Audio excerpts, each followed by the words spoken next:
Now, Blake, I know that previous or prior to Yarn, you had a jam band that you were in, and I think you've stated multiple times that you really wanted to get into a more structured environment in writing and performing. Yeah, well, the idea when we started that band, which me and Trevor, it started as me and Trevor, we did our first show as Blake and Trevor. Pretty original, pretty cool name, I gotta say. But anyways, two acoustics and some songs, you know, a handful of songs and a handful of cover songs. But yeah, Blake and the Family Dog, I mean, I did not want that to become a jam band either. So the intent, I almost had the same intent when I started that band that I did when I started this band, but I gained a lot of experience and learned a lot with Blake and the Family Dog, you know, and so that's why Yarn came out so much more structured.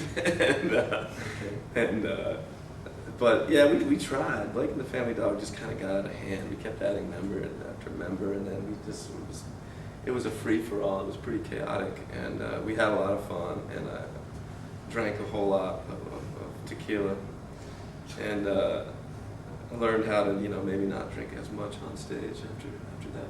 Keep rolling, cut. Excuse me. Ray, they're younger than what I had imagined you guys to be when I was talking to your record company. Can you introduce you know, you could be rock band. Would you introduce something about their age and your audience and preserving this form of music? Would you phrase that in a question, please?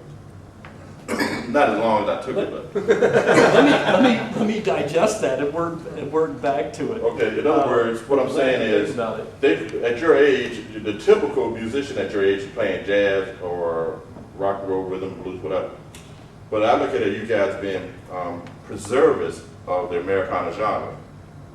And okay. Why did you choose Americana instead of rock and roll? Right.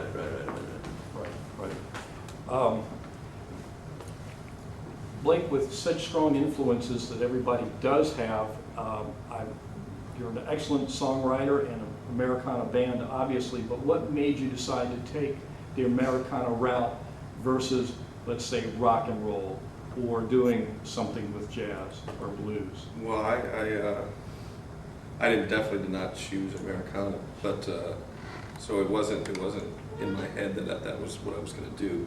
I just wrote the songs that came out, and as far as, you know, I mean, the vibe of our music stems from all over the place, and I think we have rock and roll songs, we have Americana songs, we have folky songs, we have blues songs, we have you know, some harder rock songs. So it's I didn't think about choosing any of it, to be honest with you. It's what spilled out onto tape, you know, or so then hard drive. When you do cross over to the pop and rock charts as you get to the top, then you will have no problem with that. You'll keep your core audience and we and love, play man. to them. The more people that listen, the happier I am, for sure. So, yeah.